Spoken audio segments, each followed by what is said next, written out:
The Ketcham Crazies were ready and pumped for the Indians and the Pioneers. Poughkeepsie in the dark jerseys, Ketcham in the home white. And right out of the gate, Ketcham starts getting points in bunches. Matt Field starts the game with a 3. Joey Flanagan follows that up with this offering off of the baseline. And Flanagan is setting the tone for his own offensive performance. Joey Flanagan finished the night with a game-high 21 points and 4 3-pointers. Poughkeepsie head coach Brian Laffin wasn't thrilled with that or the way his team was playing under the boards with second and third chances and no conversions.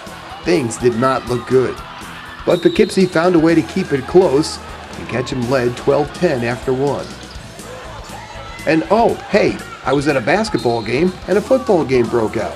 Nice downfield tackle by Chris Mulvey.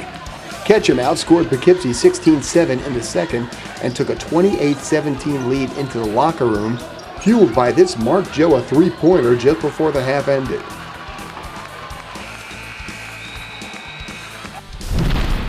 In the third, Flanagan kept up his torrid pace. The Indians built up a 12-point lead. But then, like someone turned on a switch, Poughkeepsie goes into a helter-skelter mode and Ketcham couldn't keep up the pace. Turnovers and foul shots helped Poughkeepsie to tie it and eventually take the lead, a lead they would never give up. The Pioneers had 4 players in double digits.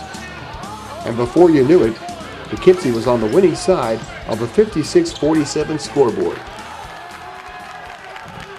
We came in at halftime ahead and they amped up the pressure and we didn't match their intensity, and some of our decision making caused by Poughkeepsie's full court press wasn't great. We beat it sometimes, and then looking to attack, we just committed some turnovers because we weren't putting ourselves in good position because of what they were doing to us defensively. They dictated what should happen in the second half, and we kept falling back and allowing them to keep dictating what happened. A lot of defense, hard defense, hitting the glass very hard, hustling, getting up shots, boxing out, getting boards, getting back on the offense, running plays. So we just worked very hard.